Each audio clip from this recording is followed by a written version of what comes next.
Mr. Stephen, we can't hear you for some minutes now.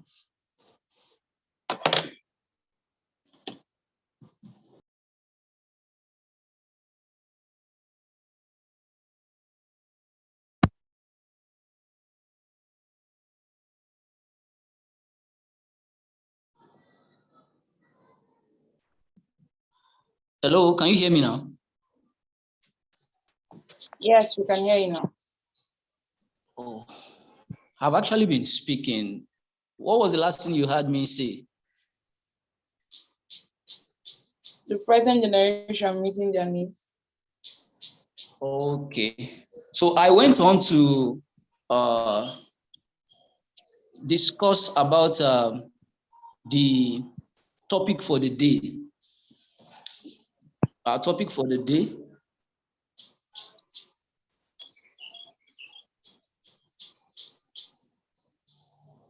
Hello? Yes, we can hear you. So our topic for the day is your work and your health.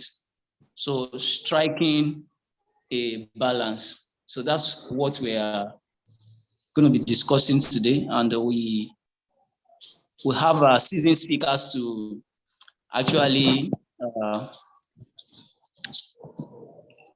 take us through the topic.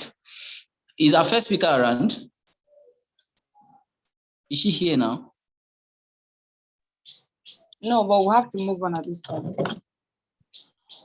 Okay. So you go first, right? Yeah. Okay. So in our midst this evening is Miss Esther. I would just like to read a short profile about her. She is the state representative, and she goes by the name Esther Idika, and she's a nurse, a professional humanitarian, and an NGO manager. She's a writer, a public speaker with a burning passion for social impact and youth development. She is committed to using her knowledge as a nurse and creative writing skill to cause positive change in the lives of youth around her and beyond. She has been recognized for positive contributions to the social and personal development of youth in her community. And she is unrelenting in her drive to do more. So let's make welcome Miss Esther. So please, you have 30 minutes. And afterwards, please, as she's speaking, let's begin to gather our questions. So immediately she's done, we have 5 minutes. She has 5 minutes to answer our questions before the next speaker takes over. Thank you. You can go ahead, Ms. Esther. Thank you so much, Mr. Stephen. Thank you, everyone, for being here.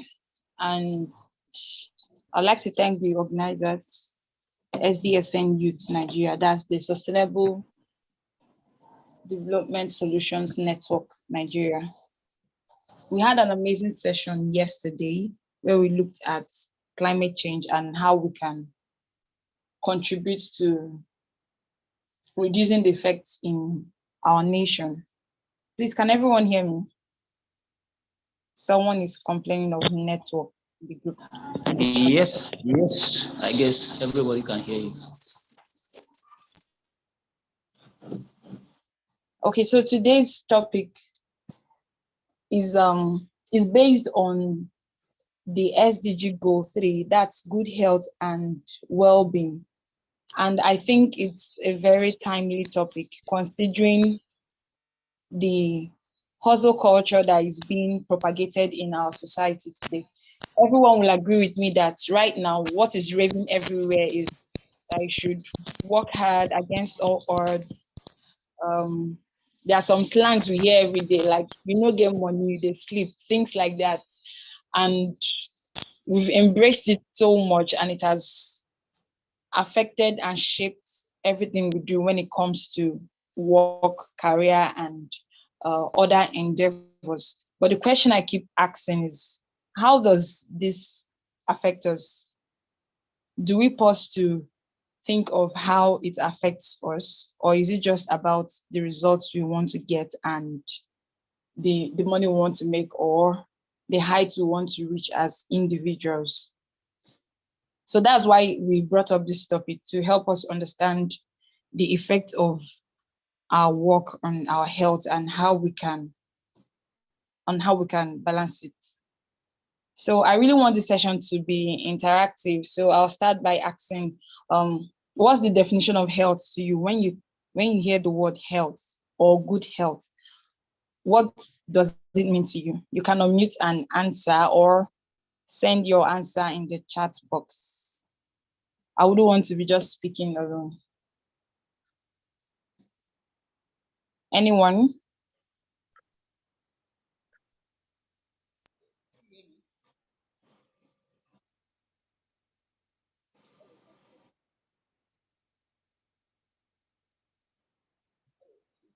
Is there any answer in the chat box? Let me check.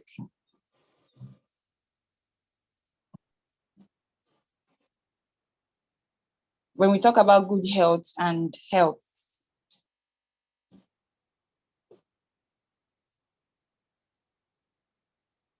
Okay, Can you hear me? Yes, I can hear you. All right. So I would define health as a state of being free from illnesses. Okay. Any other thing you'd like to add?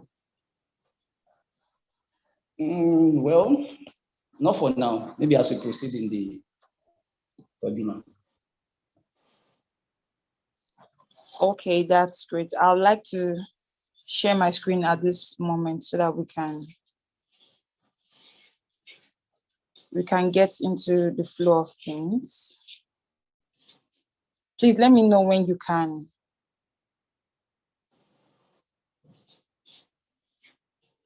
see my screen.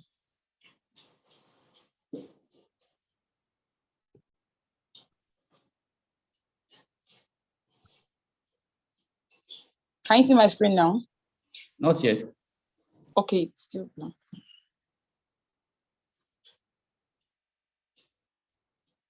So the definition of health, the overall definition of health actually is not, you did great, Mr. Steven, that was great.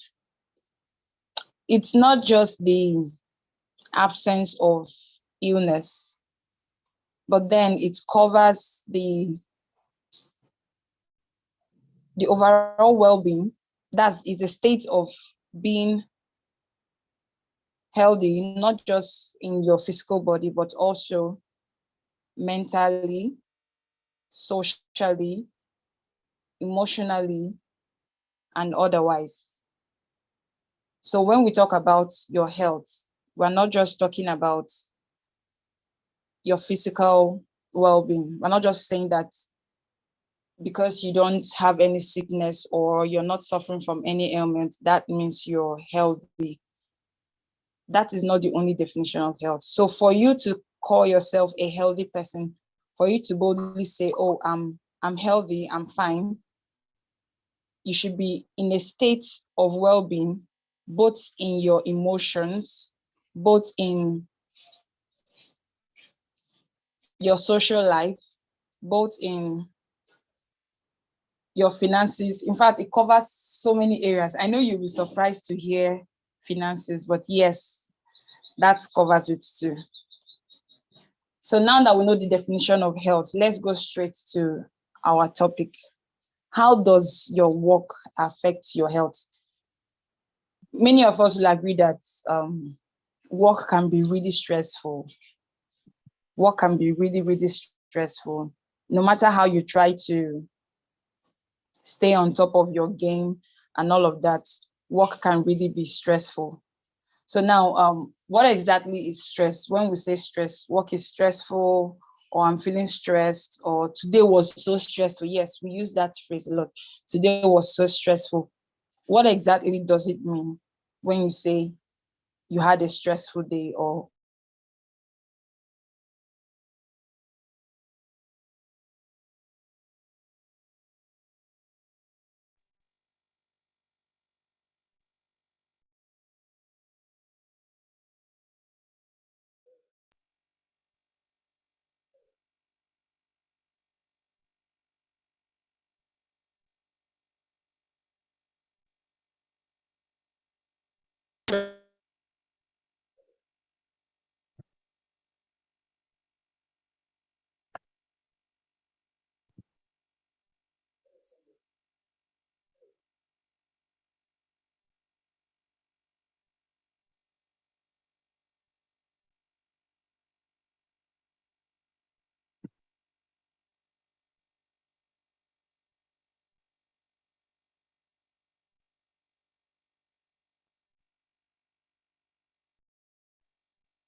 hello, network is really, the network signal is kind of weak around here, so I got kicked out.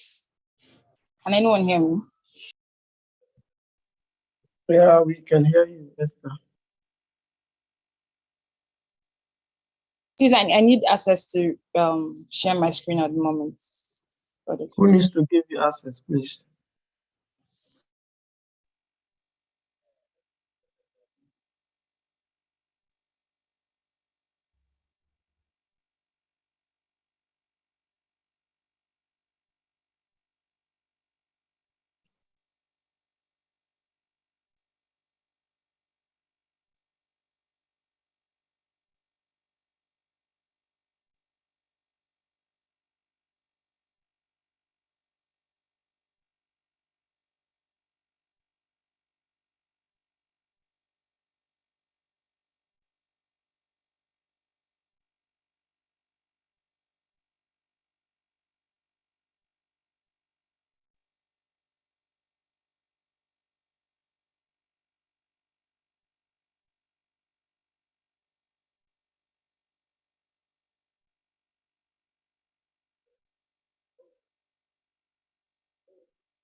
Hello?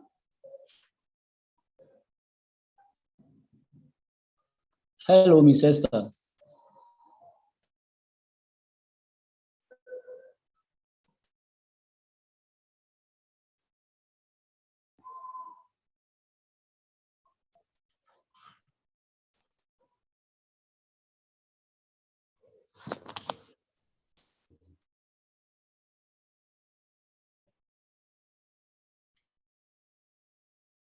Miss Esther, are you still with us?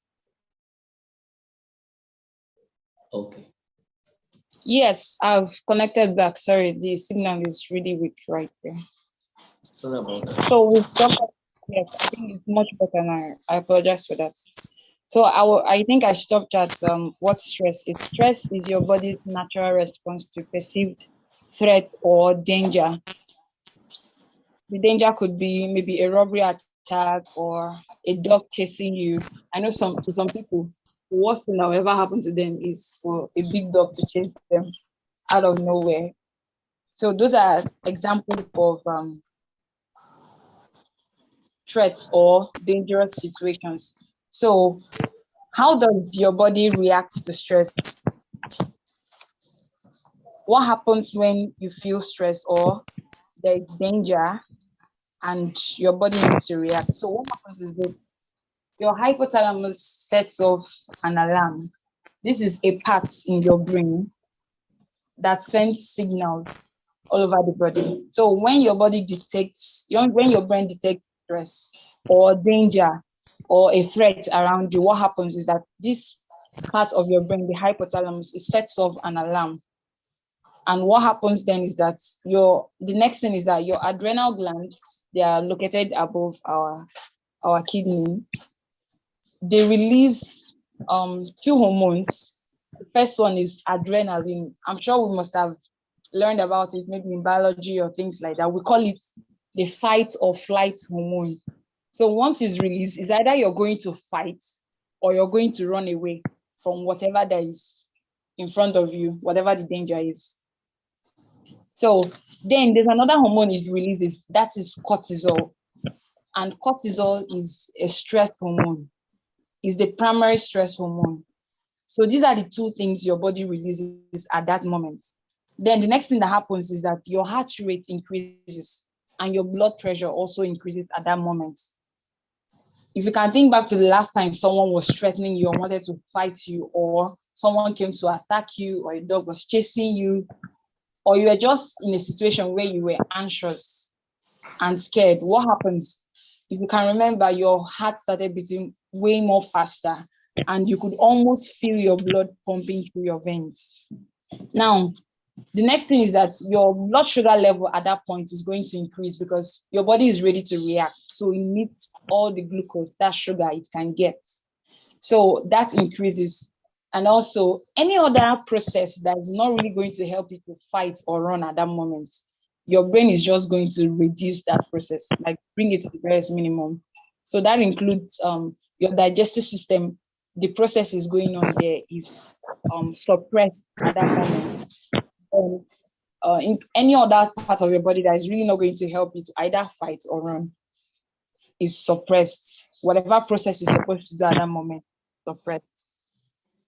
So now that I've clarified us on what stress is, you may be asking, how is all of this related to my work? So here's an example. You're at work and the workload is too much. You can't take a break because you have deadlines to meet and so many people are calling on you like, why haven't you done this? Why haven't you done that? You've been standing for hours, or even if you're sitting, you've been bent over at your computer and you've just been there for hours just trying to meet up.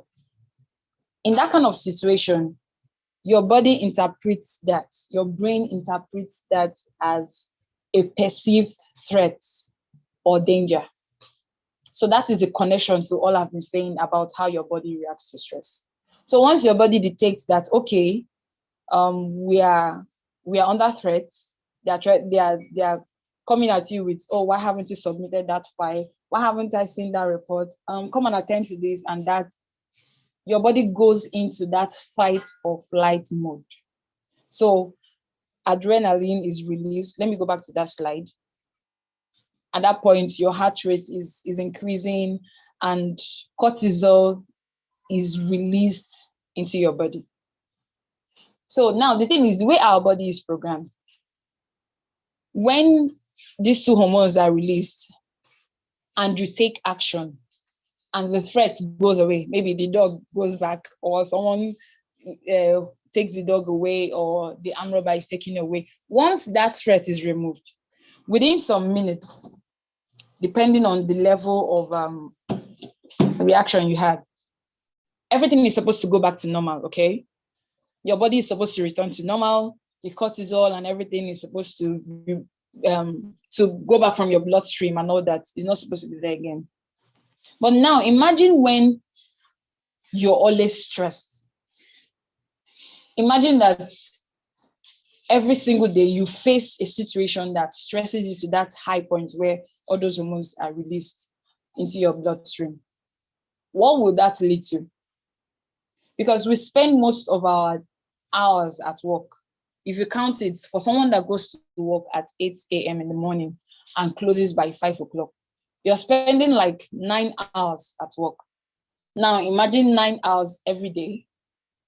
And some of us, we work from Monday to Saturday. It's only Sunday that you have to rest. So for 9 hours every day, imagine that your workplace is always demanding and you're always stressed. Every day, your body is going through all these reactions. So what is that going to lead to? You'll find out that you're going to start developing some problems. They might start gradually, because I get a lot of people tell me they come back from work and you see them, they're looking all tired. They're like, I'm having this serious headache. My whole body is aching from head to toe. I know that. You ask the person, what happened now? Say, work was so stressful today. I had a lot to do. I couldn't even sit down. For some of us who are health workers, we have some days we go to work and you can barely sit down. So if this continues on a daily basis, then weekly basis, down to monthly basis, and some of us work in one place for how many years? Gradually, you realize that you begin to develop some digestive problems. You might eat, and in the next 1 hour, the food you've eaten has not yet digested. Why? Because your digestive system is already used to being suppressed because of the stress you go through every day. Then the headaches, because your brain is such in a high tension mode for hours. It's so hard for you to relax. So how does it react? It reacts with headache. Then heart disease, high blood pressure. Because cortisol, it really affects the flow of blood in your veins and your arteries and all that. So when that reaction is continuous and always sustained for a long period of time, before you know it, you realize that your blood pressure is much higher. And as young people, imagine going through all of this continuously for an extended period of time. Let's say throughout your 20s, throughout your 30s, your 40s, you're continuously putting yourself under all that pressure. What is going to happen in your old age? Because definitely your body is not a robot, it's not a machine. It's going to be, it will tell on you.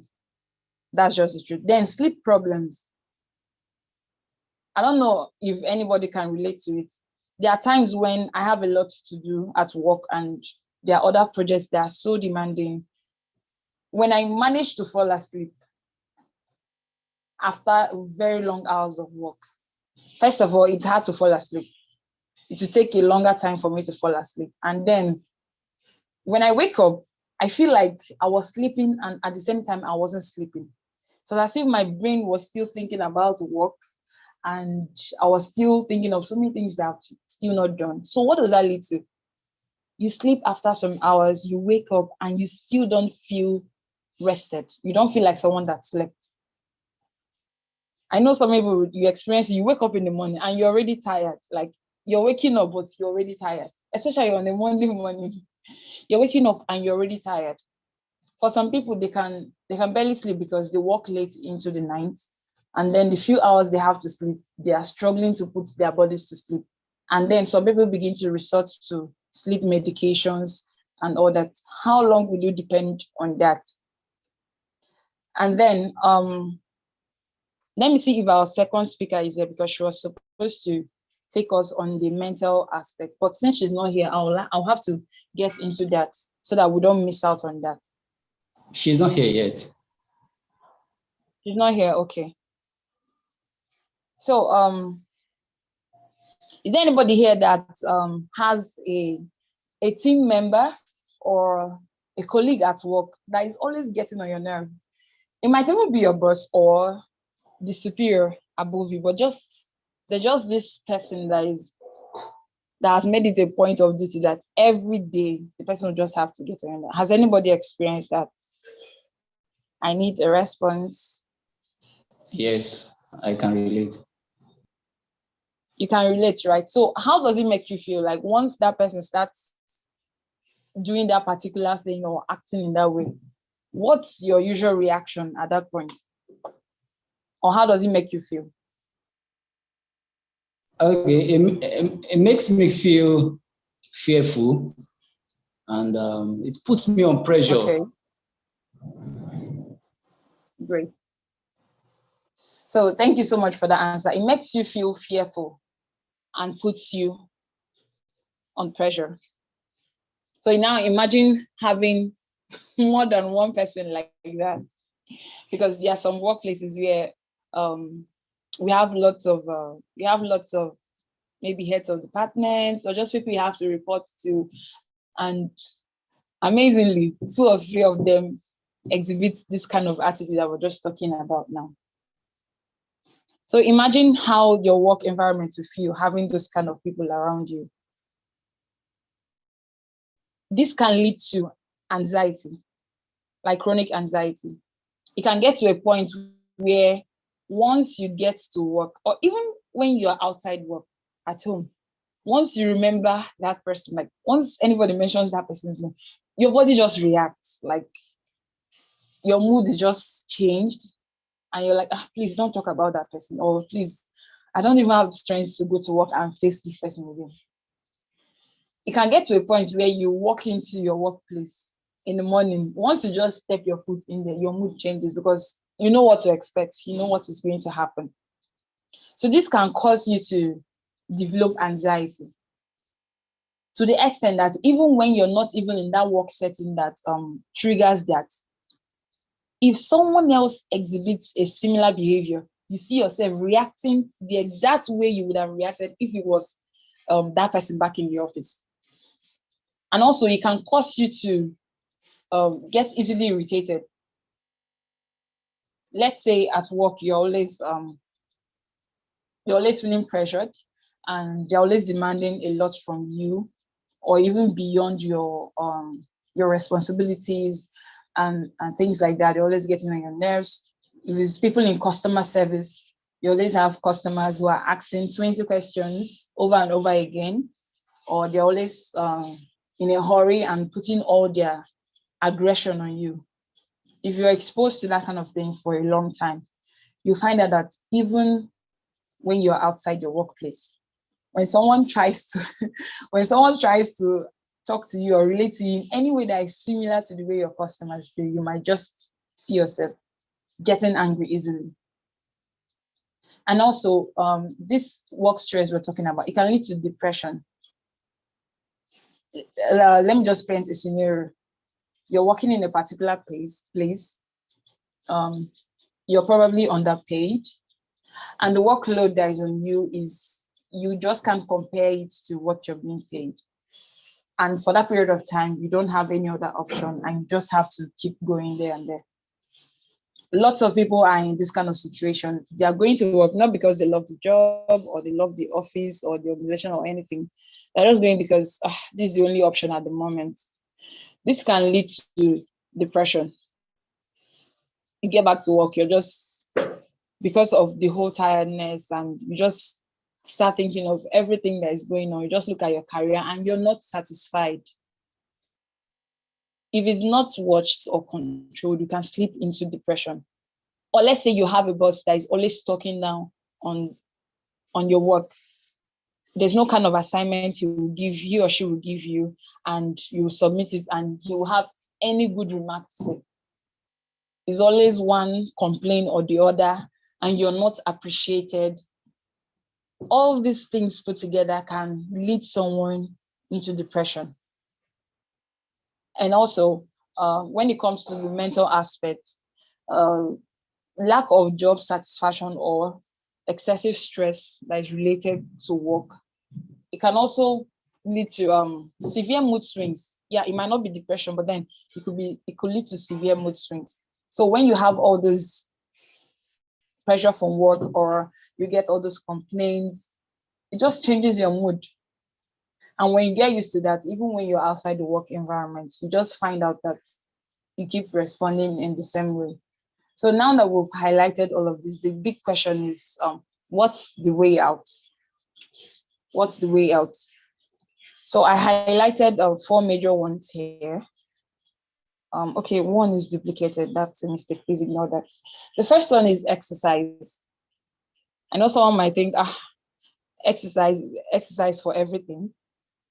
When it comes to weight loss, we still mention exercise. When it comes to other areas, yes, exercise is as good as that. Is that important? When you exercise, your body actually relaxes, yes, and you feel better, your mental state improves, and you're able to think more clearly and make better decisions and actually be more productive. So no matter how busy you are, even if you have only one day off, even if you close late from work, you can squeeze out like 1 hour, either very early in the morning or on your off day or during the weekends. Any form of exercise you're okay with. Dancing is a form of exercise. 1 hour of continuous dancing is a good amount of exercise for your body.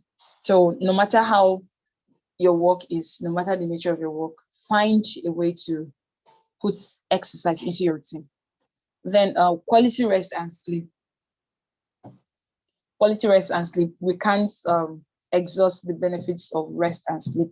When people keep talking and saying, you're sleeping too much, you've not made so amount of money, why even sleeping, and things like that, I keep telling them, sleep itself is like medicine. Your brain needs sleep to function well. For you to be productive at whatever you're doing, you need sleep.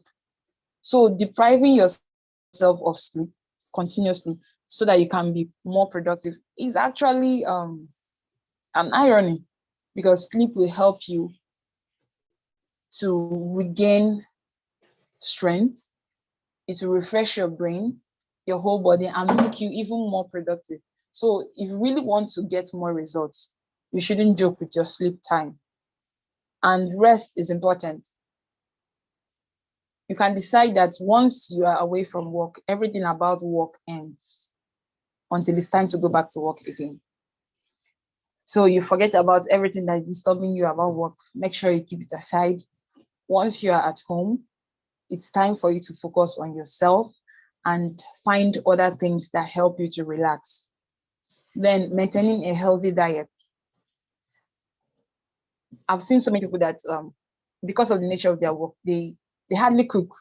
Like, they just have to rush out early in the morning, and they'll just have to grab snacks, carbonated drinks, and things like that. It's very easy to get hooked on that. But if you're going to maintain a healthy work-life balance, you have to find a way to maintain a healthy diet. And it's not that difficult, though. It's not that difficult. Because one thing that work stress does to you is that it makes your body crave for sweet things. Yes, it's like a coping mechanism. Your body is trying to get some comfort, and you find yourself opting for maybe chocolates, snacks, processed food, junk food, and things like that. So a way you can maintain a healthy diet in this case is to replace those things with natural options. You can get fruits, pineapple, orange. They still have that sweet taste. So you just reduce it. It doesn't mean that you won't take your snacks at all. No, you just have to reduce the frequency and switch more to healthier options. If you're someone that likes to snack, let me not say all the time because it's not possible to snack 24/7, but there are some people that they always love to have something to just put in their mouth. You can get something like cashew nuts, granuts, and other alternatives that you can eat and still maintain a healthy diet. And then there's another important thing to note. Avoid procrastination. I know some people, they tell you that they work better when the deadline is close.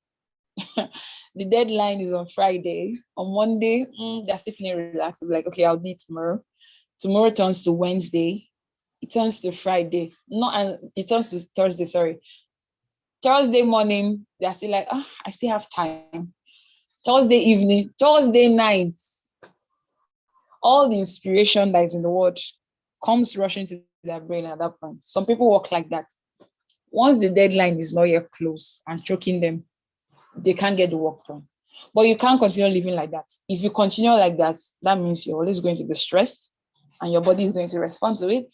And that will eventually lead to health problems. So one thing you can do to help yourself is stop procrastination.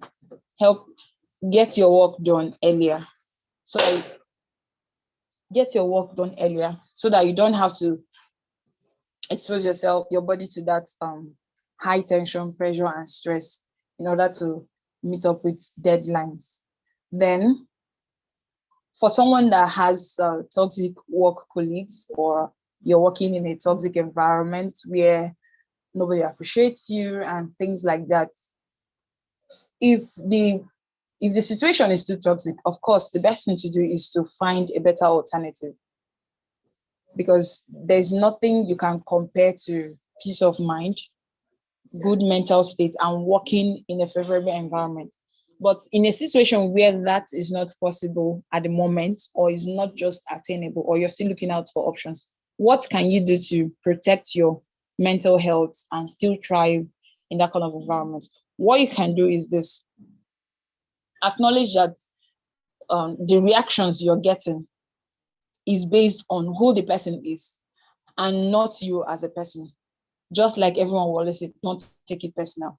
If you notice, people that act like that, they don't do it just to you only. They also behave like that towards others. So you just need to understand that, okay, this is just how this person is. So what do I do to protect myself so that it's not every time you encounter them, you begin to have those responses, feelings of fear and pressure. So at that moment, remind yourself that this person is just being him or herself. Then what do? Reassure yourself of your abilities. You can do that in that moment immediately. Reassure yourself, I did a good job. I did my best. And I actually did the right thing. Or just reaffirm to yourself in that moment as that person is saying whatever it is he or she is saying. Reaffirm right inside you. And then take the decision to react differently. Just tell yourself, you know what, I'm not going to be bothered about this person. I choose to ignore what this person is saying. I choose to react calmly. I choose to not let it weigh me down. Also, you can also talk to the person, say, hey, this thing you actually do, I'm not comfortable with it. You might hate confrontation. I'm not saying you should confront the person, just in a calm manner, in a civil way. Just tell the person, this thing you do is not really healthy for me, or is not making this work easier for both of us. You might say, okay, what if the person is my boss? What are you going to do in that kind of situation? Well, if the person is yours and you can't maybe go directly or something, you can find when the person is happy, find a time when the person is happy. And you can just be like, that feedback earlier in the morning really got me scared, or just find a way to chip it in. And the person is like, are you serious? I was only joking, or I wasn't really that angry. I was just trying to express my views. and you're like, okay, and that is so. But then, like I said, if the level of toxicity is too bad, you just have to find a better working environment. And then another thing you can do is to spend more time doing things that make you happy.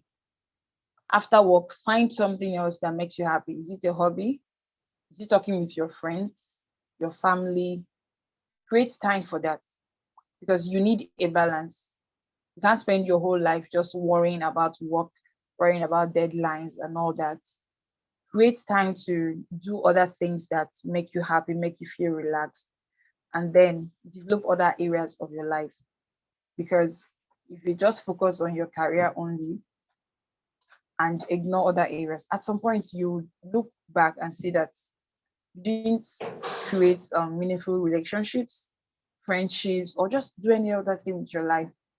So find time to do things that make you relax. If it's listening to music, if it's reading a book, whatever it is, just find time to do it. And you realize that your stress levels are going to reduce, and you have a better you'd have a better state of health generally. And also, for people that work in maybe healthcare or other kinds of work that require you to stand for a long time or to walk around for a long time, you can help yourself by there are some shoes that they are designed for that kind of work. So when you wear them, no matter how long you stand, and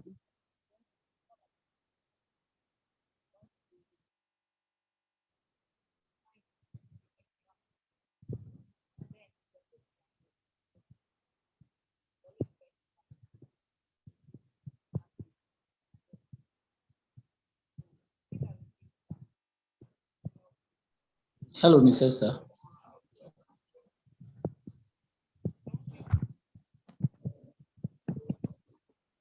Hello.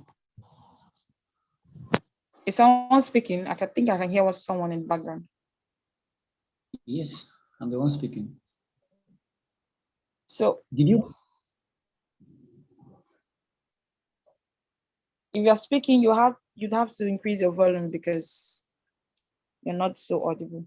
So that is the conclusion of this topic. If there are any questions, I can take them now. Thank you.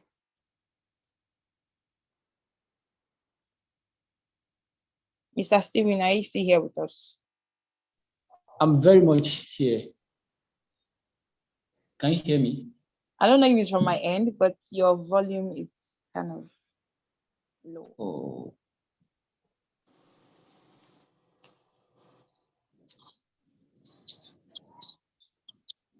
Am I audible now? Yes, yes. Okay. So thank you so much for that wonderful presentation. Can you hear me? Yes, I can hear you. All right. So you actually touched so many areas. And I would just like to say that if you have actually worked in Lagos before, you would relate very well to everything she has said tonight. She was just practically talking about my experience when I used to be in Lagos, working in Lagos. So thank you so much for this wonderful presentation. All right, so does anybody have any question?